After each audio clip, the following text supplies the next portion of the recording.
राधे राधे दोस्तों, जय श्री कृष्णा। कान्हा जी की कृपा हम सब पर बनी रहे, इन्हीं शुभकामनाओं के साथ आज की वीडियो को शुरू करते हैं। दोस्तों, आप सबका हमारे YouTube चैनल भक्ति में आस्था पर हार्दिक स्वागत है। आज की इस वीडियो में हम आपको श्री शिव महापुराण की कोटि रुद्र संहिता का 8वां, 9वां और 10वां अध्याय पढ़कर सुनाएंगे। आप सबसे रिक्वेस्ट है कि वीडियो को पूरा और ध्यान से सुनिएगा। चलिए शुरू करते हैं। केदारेश्वर तथा भीम शंकर नामक ज्योतिर्लिंगों के आविर्भाव की कथा तथा उनके महात्म्य का वर्णन। सूत जी कहते हैं, ब्राह्मणों, भगवान विष्णु के जो नर नारायण नामक 2 अवतार हैं और भारतवर्ष के बद्रिकाश्रम तीर्थ में तपस्या करते हैं, उन दोनों ने पार्थिव शिवलिंग बनाकर उसमें स्थित हो पूजा ग्रहण करने के लिए भगवान शंभु से प्रार्थना की। शिवजी भक्तों के अधीन होने के कारण प्रतिदिन उनके बनाए हुए पार्थिव लिंग में पूजित होने के लिए आया करते थे। जब उन दोनों के पार्थिव पूजन करते करते बहुत दिन बीत गए, तब एक समय परमेश्वर शिव ने प्रसन्न होकर उनसे कहा, मैं तुम्हारी आराधना से बहुत ही संतुष्ट हूँ, तुम दोनों मुझसे वर मांगो। उस समय उनके ऐसा कहने पर नर और नारायण ने लोगों के हित की कामना से भगवान शिव से कहा, देवेश्वर, यदि आप प्रसन्न हैं और यदि हमें वर देना चाहते हैं तो अपने स्वरूप से पूजा ग्रहण करने के लिए यहीं स्थित हो जाइए। उन दोनों बंधुओं के इस प्रकार अनुरोध करने पर कल्याणकारी महेश्वर हिमालय के उस केदार तीर्थ में स्वयं ज्योतिर्लिंग के रूप में स्थित हो गए। उन दोनों से पूजित होकर संपूर्ण दुख और भय का नाश करने वाले शंभु लोगों का उपकार करने और भक्तों को दर्शन देने के लिए स्वयं केदारेश्वर के नाम से प्रसिद्ध हो वहाँ रहते हैं। वे दर्शन और पूजन करने वाले भक्तों को सदा अभीष्ट वस्तु प्रदान करते हैं। उसी दिन से लेकर जिसने भी भक्ति भाव से केदारेश्वर का पूजन किया, उसके लिए स्वप्न में भी दुख दुर्लभ हो गया। जो भगवान शिव का प्रिय भक्त वहाँ शिवलिंग के निकट शिव के रूप से अंकित कंकण या कड़ा चढ़ाता है, वह उस वल्य युक्त स्वरूप का दर्शन करके समस्त पापों से मुक्त हो जाता है, साथ ही जीवन मुक्त भी हो जाता है। जो बद्री वन की यात्रा करता है उसे भी जीवन मुक्ति प्राप्त होती है। नर और नारायण के तथा केदारेश्वर शिव के रूप का दर्शन करके मनुष्य मोक्ष का भागी होता है, इसमें संशय नहीं है। केदारेश्वर में भक्ति रखने वाले जो पुरुष वहाँ की यात्रा आरंभ करके उनके पास तक पहुँचने के पहले ही मार्ग में मर जाते हैं, वे भी मोक्ष को पा जाते हैं। इसमें विचार करने की आवश्यकता नहीं है। केदार तीर्थ में पहुंचकर वहां प्रेम पूर्वक केदारेश्वर की पूजा करके वहां का जल पी लेने के पश्चात मनुष्य का फिर जन्म नहीं होता। ब्राह्मणों, इस भारतवर्ष में संपूर्ण जीवों को भक्ति भाव से भगवान नर नारायण की तथा केदारेश्वर शंभु की पूजा करनी चाहिए। अब मैं भीम शंकर नामक ज्योतिर्लिंग का महात्म्य कहूँगा। काम रूप देश में लोकहित की कामना से साक्षात भगवान शंकर ज्योतिर्लिंग के रूप में अवतीर्ण हुए थे। उनका वह स्वरूप कल्याण और सुख का आश्रय है। ब्राह्मणों, पूर्व काल में एक महापराक्रमी राक्षस हुआ करता था, जिसका नाम भीम था। वह सदा धर्म का विध्वंस करता तथा समस्त प्राणियों को दुख देता था। वह महाबली राक्षस कुंभकर्ण के वीर्य और कर्कटी के गर्भ से उत्पन्न हुआ था तथा अपनी माता के साथ सह्य पर्वत पर निवास करता था। एक दिन समस्त लोगों को दुख देने वाले भयानक पराक्रमी दुष्ट भीम ने अपनी माता से पूछा, माँ, मेरे पिताजी कहाँ हैं? तुम अकेली क्यों रहती हो? मैं यह सब जानना चाहता हूँ। अतः यथार्थ बात बताओ। कर्कटी बोली, बेटा, रावण के छोटे भाई कुंभकर्ण तेरे पिता थे। भाई सहित उस महाबली वीर को श्री राम ने मार डाला। मेरे पिता का नाम कर्कट और माता का नाम पुष्कसी था। विराध मेरे पति थे, जिन्हें पूर्व काल में राम ने मार डाला। अपने प्रिय स्वामी के मारे जाने पर मैं अपने माता पिता के पास रहती थी। एक दिन मेरे माता पिता अगस्त्य मुनि के शिष्य सुतीक्ष्ण को अपना आहार बनाने के लिए गए। वे बड़े तपस्वी और महात्मा थे। उन्होंने कुपित होकर मेरे माता पिता को भस्म कर डाला। वे दोनों भी मर गए। तब से मैं अकेली होकर बड़े दुख के साथ इस पर्वत पर रहने लगी। मेरा कोई अवलंब नहीं रह गया। मैं असहाय और दुख से आतुर होकर यहाँ निवास करती थी। इसी समय महान बल पराक्रम से संपन्न राक्षस कुंभकर्ण, जो कि रावण के छोटे भाई थे, यहाँ आए। उन्होंने बलात् मेरे साथ समागम किया, फिर वे मुझे छोड़कर लंका चले गए। तत्पश्चात तुम्हारा जन्म हुआ। तुम भी पिता के समान ही महान, बलवान और पराक्रमी हो। अब मैं तुम्हारा ही सहारा लेकर यहाँ कालक्षेप करती हूँ। सूत जी कहते हैं, ब्राह्मणों, कर्कटी की यह बात सुनकर भयानक पराक्रमी भीम कुपित हो यह विचार करने लगा कि मैं विष्णु के साथ कैसा बर्ताव करूं। इन्होंने मेरे पिता को मार डाला। मेरे नाना नानी भी उनके भक्त के हाथों से मारे गए। विराट को भी इन्होंने ही मार डाला और इस प्रकार मुझे बहुत दुख हुआ। यदि मैं अपने पिता का पुत्र हूँ तो श्री हरि को अवश्य पीड़ा दूंगा। ऐसा निश्चय करके भीम महान तप करने के लिए चला गया। उसने ब्रह्मा जी की प्रसन्नता के लिए 1000 वर्षों तक महान तप किया। तपस्या के साथ साथ वह मन ही मन इष्ट देव का ध्यान किया करता था। तब लोक पितामह ब्रह्मा उसे वर देने के लिए गए और इस प्रकार उससे बोले। ब्रह्मा जी ने कहा, भीम, मैं तुम पर प्रसन्न हूँ। तुम्हारी जो भी इच्छा हो उसके अनुसार वर मांगो। भीम बोला, देवेश्वर कमलासन, यदि आप प्रसन्न हैं और मुझे वर देना चाहते हैं तो आज मुझे ऐसा बल दीजिए जिसकी कहीं तुलना ना हो। सूत जी कहते हैं, ऐसा कहकर उस राक्षस ने ब्रह्मा जी को नमस्कार किया और ब्रह्मा जी भी उसे अभीष्ट वर देकर अपने धाम को चले गए। ब्रह्मा जी से अत्यंत बल पाकर राक्षस अपने घर आया और माता को प्रणाम करके शीघ्रता पूर्वक बड़े गर्व से बोला, माँ, अब तुम मेरा बल देखो। मैं इंद्र आदि देवताओं तथा इनकी सहायता करने वाले श्री हरि का महान संहार कर डालूंगा। ऐसा कहकर भयानक पराक्रमी भीम ने पहले इंद्र आदि देवताओं को जीता और उन सबको अपने अपने स्थान से निकाल बाहर कर दिया। तदंतर देवताओं की प्रार्थना से उनका पक्ष लेने वाले श्री हरि को भी उसने युद्ध में हरा दिया। फिर प्रसन्नता पूर्वक पृथ्वी को जीतना प्रारंभ कर दिया। सबसे पहले वह कामरूप देश के राजा सुदीक्षण को जीतने के लिए गया। वहां राजा के साथ उसका भयंकर युद्ध हुआ। दुष्ट असुर भीम ने ब्रह्मा जी के दिए हुए वर के प्रभाव से शिव के आश्रित रहने वाले महावीर महाराज सुदीक्षण को परास्त कर दिया और सब सामग्रियों सहित उनका राज्य तथा सर्वस्व अपने अधिकार में कर लिया। भगवान शिव के प्रिय भक्त धर्म प्रेमी परम धर्मात्मा राजा को भी उसने कैद कर लिया और उनके पैरों में बेड़ी डालकर उन्हें एकांत स्थान में बंद कर दिया। वहां उन्होंने भगवान की प्रीति के लिए शिव की उत्तम पार्थिव मूर्ति बनाकर उन्हीं का भजन पूजन आरंभ कर दिया। उन्होंने बारंबार गंगा जी की स्तुति की और मानसिक स्नान आदि करके पार्थिव पूजन की विधि से शंकर जी की पूजा संपन्न की। विधि पूर्वक भगवान शिव का ध्यान करके वे प्रणव युक्त पंचाक्षर मंत्र ओम नमः शिवाय का जप करने लगे। अब उन्हें दूसरा कोई काम करने के लिए अवकाश नहीं मिलता था। उन दिनों उनकी साध्वी पत्नी राजवल्लभा दक्षिणा प्रेम पूर्वक पार्थिव पूजन किया करती थी। वे दंपत्ति अनन्य भाव से भक्तों का कल्याण करने वाले भगवान शंकर का भजन करते और प्रतिदिन उन्हीं की आराधना में तत्पर रहते थे। इधर वह राक्षस वर के अभिमान से मोहित हो यज्ञ कर्म आदि सब धर्मों का लोप करने लगा और सबसे कहने लगा, तुम लोग सब कुछ मुझे ही दो। मैं ऋषियों दुरात्मा राक्षसों की बहुत बड़ी सेना साथ ले उसने सारी पृथ्वी को अपने वश में कर लिया। वह वेदों, शास्त्रों, स्मृतियों और पुराणों में बताए हुए धर्म का लोप करके शक्तिशाली होने के कारण सबका स्वयं ही उपभोग करने लगा। तब सब देवता तथा ऋषि अत्यंत पीड़ित हो महाकोशी के तट पर गए और शिव का आराधन तथा सत्वन करने लगे। उनके इस प्रकार स्तुति करने पर भगवान शिव अत्यंत प्रसन्न हो देवताओं से बोले, देवगण तथा महर्षियों, मैं प्रसन्न हूँ, वर मांगो, तुम्हारा कौन सा कार्य सिद्ध करूं। देवता बोले, देवेश्वर आप अंतर्यामी हैं, अतः सबके मन की सारी बातें जानते हैं, आपसे कुछ भी अज्ञात नहीं है।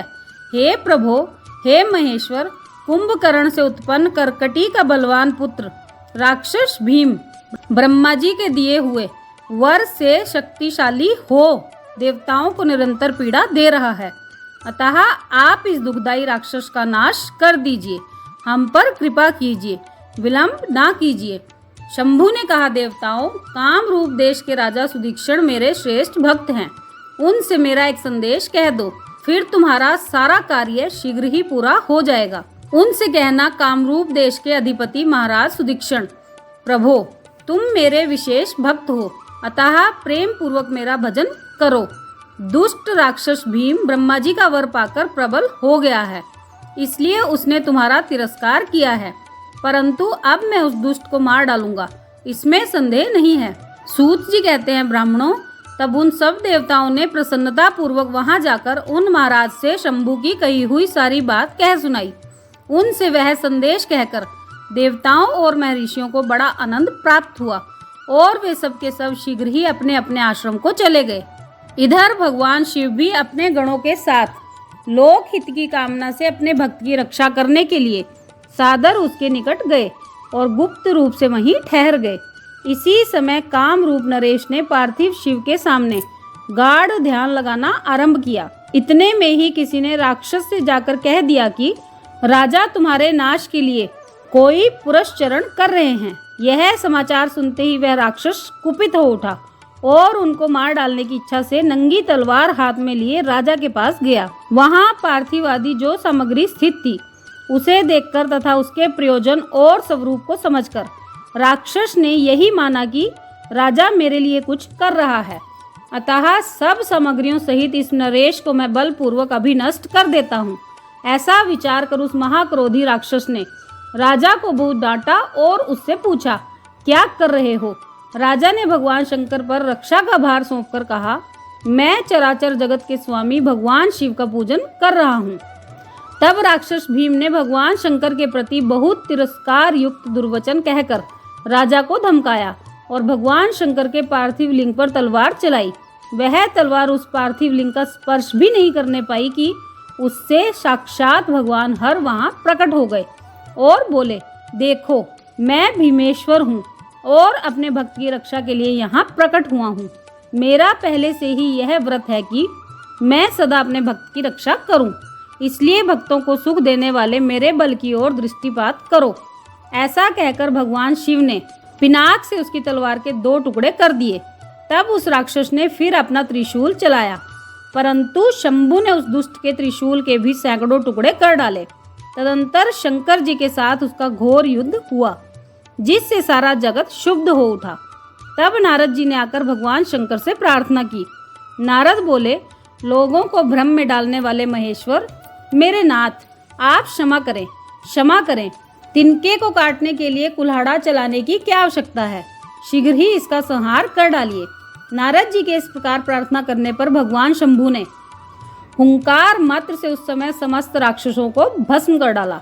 मुने, सब देवताओं के देखते देखते शिवजी ने उन सारे राक्षसों को दग्ध कर दिया। तदंतर भगवान शंकर की कृपा से इंद्र आदि समस्त देवताओं और मुनीश्वरों को शांति मिली तथा संपूर्ण जगत स्वस्थ हो गया। उस समय देवताओं और विशेषतः मुनियों ने भगवान शंकर से प्रार्थना की कि हे प्रभु, आप यहाँ लोगों को सुख देने के लिए सदा निवास करें। यह देश निंदित माना गया है, यहाँ आने वाले लोगों को प्राय दुख ही प्राप्त होता है, परंतु आपका दर्शन करने से यहाँ सबका कल्याण होगा। आप भीम शंकर के नाम से विख्यात होंगे और सबके संपूर्ण मनोरथों की सिद्धि करेंगे। आपका यह ज्योतिर्लिंग सदा पूजनीय और समस्त आपत्तियों का निवारण करने वाला होगा। सूत जी कहते हैं, ब्राह्मणों, उनके इस प्रकार प्रार्थना करने पर लोक हितकारी एवं भक्त वत्सल परम स्वतंत्र शिव प्रसन्नता पूर्वक वहीं स्थित हो गए। ये था 8वां अध्याय। अब 9वां अध्याय सुनिए। विश्वेश्वर ज्योतिर्लिंग और उनकी महिमा के प्रसंग में पंचक्रोशी की महत्ता का प्रतिपादन। सूत जी कहते हैं, मुनिवरों, अब मैं काशी के विश्वेश्वर नामक ज्योतिर्लिंग का मातम्य बतलाऊंगा, जो महापातकों का भी नाश करने वाला है। तुम सब लोग ध्यान पूर्वक सुनो। इस भूतल पर जो कोई भी वस्तु दृष्टिगोचर होती है, वह सच्चिदानंद स्वरूप निर्विकार एवं सनातन ब्रह्म रूप है। अपने कैवल्य अर्थात अद्वैत भाव में ही रमने वाले उन अद्वितीय परमात्मा में कभी 1 से 2 हो जाने की इच्छा जागृत हुई। फिर वे ही परमात्मा सगुण रूप में प्रकट हो शिव कहलाए। वे शिव ही पुरुष और स्त्री 2 रूपों में प्रकट हो गए। उनमें जो पुरुष था उसका शिव नाम हुआ और जो स्त्री हुई उसे शक्ति कहते हैं। उन चिदानंद स्वरूप शिव और शक्ति ने स्वयं अदृष्ट रहकर स्वभाव से ही 2 चेतनों अर्थात प्रकृति और पुरुष की सृष्टि की। मुनिवरों, उन दोनों माता पिताओं को उस समय सामने न देखकर वे दोनों प्रकृति और पुरुष महान संशय में पड़ गए। उस समय निर्गुण परमात्मा से आकाशवाणी प्रकट हुई, तुम दोनों को तपस्या करनी चाहिए, फिर तुमसे परम उत्तम सृष्टि का विस्तार होगा। वे प्रकृति और पुरुष बोले, हे प्रभो, हे शिव, तपस्या के लिए तो कोई स्थान है ही नहीं, फिर हम दोनों इस समय कहाँ स्थित होकर आपकी आज्ञा के अनुसार तप करें। तब निर्गुण शिव ने तेज के सारभूत 5 कोस लंबे चौड़े शुभ एवं सुंदर नगर का निर्माण कर दिया, जो उनका अपना ही स्वरूप था। वह सभी आवश्यक उपकरणों से युक्त था। उस नगर का निर्माण करके उन्होंने उसे उन दोनों के लिए भेजा। वह नगर आकाश में पुरुष के समीप आकर स्थित हो गया। तब पुरुष श्री हरि ने उस नगर में स्थित हो सृष्टि की कामना से शिव का ध्यान करते हुए बहुत वर्षों तक तप किया। उस समय परिश्रम के कारण उनके शरीर से श्वेत जल की अनेक धाराएं प्रकट हुई, जिनसे सारा शून्य आकाश व्याप्त हो गया। वहां दूसरा कुछ भी दिखाई नहीं देता था। उसे देखकर भगवान विष्णु मन ही मन बोल उठे, यह कैसी अद्भुत वस्तु दिखाई देती है। उस समय इस आश्चर्य को देखकर उन्होंने अपना सिर हिलाया, जिससे उन प्रभु के सामने ही उनके एक कान से मणि गिर पड़ी। जहां वह मणि गिरी वह स्थान मणिकर्णिका नामक महान तीर्थ हो गया। जब पूर्वोक्त जल राशि में वह सारी पंचक्रोशी डूबने और बहने लगी, तब निर्गुण शिव ने शीघ्र ही उसे अपने त्रिशूल के द्वारा धारण कर लिया। फिर विष्णु अपनी पत्नी प्रकृति के साथ वहीं सोए। तब उनकी नाभि से कमल प्रकट हुआ और उस कमल से ब्रह्मा जी उत्पन्न हुए। उनकी उत्पत्ति में भी शंकर का ही आदेश कारण था। तदंतर उन्होंने शिव की आज्ञा पाकर अद्भुत सृष्टि आरंभ की। ब्रह्मा जी ने ब्रह्मांड में 14 भुवन बनाए। ब्रह्मांड का विस्तार महर्षियों ने 50 करोड़ योजन का बताया है। फिर भगवान शिव ने यह सोचा कि ब्रह्मांड के भीतर कर्म पाश से बंधे हुए प्राणी मुझे कैसे प्राप्त कर सकेंगे। यह सोचकर उन्होंने मुक्तिदायिनी पंचक्रोशी को इस जगत में छोड़ दिया। यह पंचक्रोशी काशी लोक में कल्याणदायिनी, कर्म बंधन का नाश करने वाली, ज्ञानदात्री तथा मोक्ष को प्रकाशित करने वाली मानी गई है, अतएव मुझे परम प्रिय है। यहाँ स्वयं परमात्मा ने अविमुक्त लिंग की स्थापना की है। अतः मेरे अंशभूत हरे, तुम्हें कभी इस क्षेत्र का त्याग नहीं करना चाहिए। ऐसा कहकर भगवान हर ने काशीपुरी को स्वयं अपने त्रिशूल से उतारकर मर्त्यलोक के जगत में छोड़ दिया। ब्रह्मा जी का एक दिन पूरा होने पर जब सारे जगत का प्रलय हो जाता है, तब भी निश्चय ही इस काशीपुरी का नाश नहीं होता। उस समय भगवान शिव इसे त्रिशूल पर धारण कर लेते हैं और जब ब्रह्मा जी द्वारा पुनः नई सृष्टि की जाती है, तब इसे फिर वे इस भूतल पर स्थापित कर देते हैं। कर्मों का कर्षण करने से ही इस पुरी को काशी कहते हैं। काशी में अविमुक्तेश्वर लिंग सदा विराजमान रहता है। वह महापातकी पुरुषों को भी मोक्ष प्रदान करने वाला है। मुनीश्वरों, अन्य मोक्षदायक धामों में सारूप्य आदि मुक्ति प्राप्त होती है। केवल इस काशी में ही जीवों को सायुज्य नामक सर्वोत्तम मुक्ति सुलभ होती है। जिनकी कहीं भी गति नहीं है, उनके लिए वाराणसी पुरी ही गति है। महापुण्यमयी पंचक्रोशी करोड़ों हत्याओं का विनाश करने वाली है। यहाँ समस्त अमरगण भी मरण की इच्छा करते हैं, फिर दूसरों की तो बात ही क्या है। यह शंकर की प्रिय नगरी काशी सदा भोग और मोक्ष प्रदान करने वाली है। कैलाश के पति, जो भीतर से सतव गुणी और बाहर से तमोगुणी कहे गए हैं, कालाग्नि रुद्र के नाम से विख्यात हैं। वे निर्गुण होते हुए भी सगुण रूप में प्रकट हुए शिव हैं। उन्होंने बारंबार प्रणाम करके निर्गुण शिव से इस प्रकार कहा, रुद्र बोले, विश्वनाथ महेश्वर, मैं आपका ही हूँ, इसमें संशय नहीं है। साम सदाशिव मुझ आत्मज पर कृपा कीजिए। जगत पते, लोक हित की कामना से आपको सदा यहीं रहना चाहिए। हे जगन्नाथ, मैं आपसे प्रार्थना करता हूँ, आप यहाँ रहकर जीवों का उद्धार कीजिए। सूत जी कहते हैं, तदंतर मन और इंद्रियों को वश में रखने वाले अविमुक्त ने भी शंकर से बारंबार प्रार्थना करके नेत्रों से आंसू बहाते हुए ही प्रसन्नता पूर्वक उनसे कहा। अविमुक्त बोले, काल रूपी रोग के सुंदर औषधि देवाधिदेव महादेव, आप वास्तव में तीनों लोकों के स्वामी तथा ब्रह्मा और विष्णु आदि के द्वारा भी सेवनीय हैं। हे देव, काशीपुरी को आप अपनी राजधानी स्वीकार करें। मैं अचिंत्य सुख की प्राप्ति के लिए यहाँ सदा आपका ध्यान लगाए स्थिर भाव से बैठा रहूंगा। आप ही मुक्ति देने वाले तथा संपूर्ण कामनाओं के पूरक हैं, दूसरा कोई नहीं। अतः आप परोपकार के लिए उमा सहित सदा यहाँ विराजमान रहें। हे सदाशिव, आप समस्त जीवों को संसार सागर से पार करें। हे हर, मैं बारंबार प्रार्थना करता हूँ कि आप अपने भक्तों का कार्य सिद्ध करें। सूत जी कहते हैं, ब्राह्मणों, जब विश्वनाथ ने भगवान शंकर से इस प्रकार प्रार्थना की, तब सर्वेश्वर शिव समस्त लोगों का उपकार करने के लिए वहां विराजमान हो गए। जिस दिन से भगवान शिव काशी में आ गए, उसी दिन से काशी सर्वश्रेष्ठ पुरी हो गई। ये था 9वां अध्याय। अब 10वां अध्याय सुनिए। वाराणसी तथा विश्वेश्वर का महात्म्य। सूत जी कहते हैं, मुनीश्वरों, मैं संक्षेप से ही वाराणसी तथा विश्वेश्वर के परम सुंदर महात्म्य का वर्णन करता हूँ। तुम सभी ध्यान पूर्वक सुनो। एक समय की बात है कि पार्वती देवी ने लोकहित की कामना से बड़ी प्रसन्नता के साथ भगवान शिव से अविमुक्त क्षेत्र और अविमुक्त लिंग का महात्म्य पूछा। तब परमेश्वर शिव ने कहा, यह वाराणसी पुरी सदा के लिए मेरा गुह्यतम क्षेत्र है और सभी जीवों की मुक्ति का सर्वथा हेतु भी है। इस क्षेत्र में सिद्धगण सदा मेरे व्रत का आश्रय ले नाना प्रकार के वेश धारण किए मेरे लोक को पाने की इच्छा रखकर जितात्मा और जितेंद्रिय हो नित्य महायोग का अभ्यास करते हैं। उस उत्तम महायोग का नाम है पाशुपत योग। उसका श्रुतियों द्वारा प्रतिपादन हुआ है। वह भोग और मोक्ष रूप फल प्रदान करने वाला है।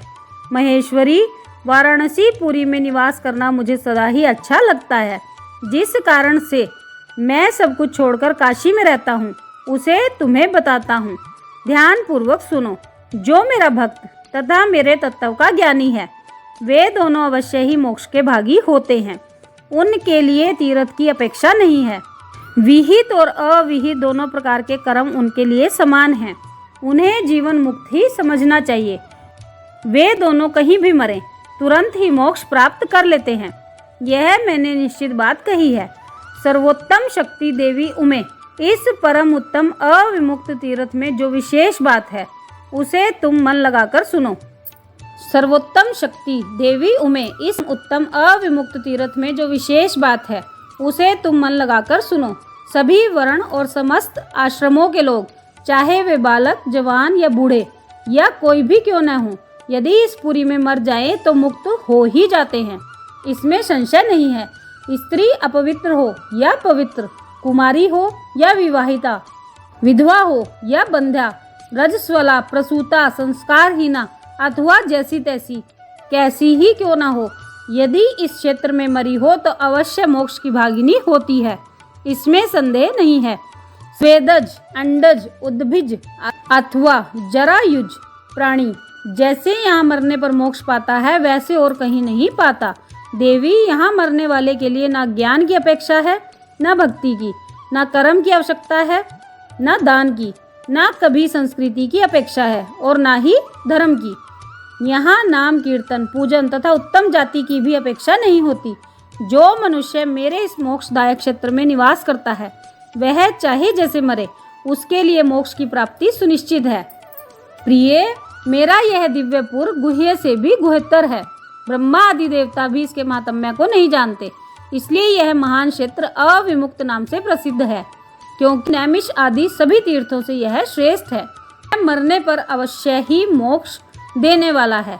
धर्म का सार सत्य है, मोक्ष का सार समता है तथा समस्त क्षेत्रों एवं तीर्थों का सार यह अविमुक्त तीर्थ अर्थात काशी है। ऐसी विद्वानों की मान्यता है। इच्छा अनुसार भोजन, शयन, क्रीड़ा तथा विविध कर्मों का अनुष्ठान करता हुआ भी मनुष्य यदि इस अविमुक्त तीर्थ में प्राणों का परित्याग करता है, तो उसे मोक्ष मिल जाता है। जिसका चित्त विषयों में आसक्त है और जिसने धर्म की रुचि त्याग दी है, वह भी यदि इस क्षेत्र में मृत्यु को प्राप्त होता है तो पुनः संसार बंधन में नहीं पड़ता। फिर जो ममता से रहित, धीर, सतवगुणी, दंभहीन, कर्म कुशल और कर्तापन के अभिमान से रहित होने के कारण किसी भी कर्म का आरंभ ना करने वाले हैं, उनकी तो बात ही क्या है। वे सब मुझ में ही स्थित हैं। इस काशीपुरी में शिव भक्तों के द्वारा अनेक शिवलिंग स्थापित किए गए हैं। पार्वती वे संपूर्ण अभिष्टों को देने वाले और मोक्षदायक हैं। चारों दिशाओं में 5-5 कोस फैला हुआ यह क्षेत्र अविमुक्त कहा गया है। वह सब ओर से मोक्षदायक है। जीव को मृत्यु काल में यह क्षेत्र उपलब्ध हो जाए तो उसे अवश्य मोक्ष की प्राप्ति होती है। यदि निष्पाप मनुष्य काशी में मरे तो उसका तत्काल मोक्ष हो जाता है, और जो पापी मनुष्य यहाँ मरता है वह काय व्यूहों को प्राप्त होता है। उसे पहले यातना का अनुभव करके ही पीछे मोक्ष की प्राप्ति होती है। सुंदरी, जो इस अविमुक्त क्षेत्र में पातक करता है वह हजारों वर्षों तक भैरवी यातना पाकर पाप का फल भोगने के पश्चात ही मोक्ष को पाता है। 100 कोटि कल्पों में भी अपने किए हुए कर्म का क्षय नहीं होता। जीव को अपने द्वारा किए गए शुभ अशुभ कर्म का फल अवश्य ही भोगना पड़ता है। केवल अशुभ कर्म नरक देने वाला होता है। केवल शुभ कर्म स्वर्ग की प्राप्ति कराने वाला होता है, तथा शुभ और अशुभ दोनों कर्मों से मनुष्य योनि की प्राप्ति बताई गई है। अशुभ कर्म की कमी और शुभ कर्म की अधिकता होने पर उत्तम जन्म प्राप्त होता है। शुभ कर्म की कमी और अशुभ कर्म की अधिकता होने पर यहाँ अधम जन्म की प्राप्ति होती है। हे पार्वती, जब शुभ और अशुभ दोनों ही कर्मों का क्षय हो जाता है तभी जीव को सच्चा मोक्ष प्राप्त होता है। यदि किसी ने पूर्व जन्म में आदर पूर्वक काशी का दर्शन किया है तभी उसे इस जन्म में काशी में पहुंचकर मृत्यु की प्राप्ति होती है। जो मनुष्य काशी जाकर गंगा में स्नान करता है उसके क्रियमाण और संचित कर्म का नाश हो जाता है, परंतु प्रारब्ध कर्म भोगे बिना नष्ट नहीं होता। यह निश्चित बात है। जिसकी काशी में मुक्ति हो जाती है उसके प्रारब्ध कर्म का भी क्षय हो जाता है। प्रिय, जिसने एक ब्राह्मण को भी काशीवास करवाया है वह स्वयं भी काशीवास का अवसर पाकर मोक्ष लाभ करता है। सूत जी कहते हैं, मुनिवरों, इस तरह काशी का तथा विश्वेश्वर लिंग का प्रचुर माहात्म्य बताया गया है, जो सत्पुरुषों को भोग और मोक्ष प्रदान करने वाला है। इसके बाद मैं त्र्यंबक नामक ज्योतिर्लिंग का माहात्म्य बताऊंगा, जिसे सुनकर मनुष्य क्षण भर में समस्त पापों से मुक्त हो जाता है। ये था 10वां अध्याय। तो दोस्तों, ये था श्री शिव महापुराण की कोटि रुद्र संहिता का 8वां, 9वां और 10वां अध्याय। आप सबने वीडियो को ध्यान से सुना, इसके लिए आपका धन्यवाद। भगवान भोलेनाथ की कृपा सारी सृष्टि पर बरसती रहे और आदि माता पार्वती सारी सृष्टि का कल्याण करे, यही प्रार्थना प्रभु से और माता रानी से कर रही हूँ। आज की वीडियो में बस इतना ही। कल फिर मिलेंगे एक और नई वीडियो के साथ। आप सभी स्वस्थ रहिए, मस्त रहिए, अपना और अपनों का ख्याल रखते रहिए। राधे राधे दोस्तों। जय श्री कृष्णा, जय माता दी।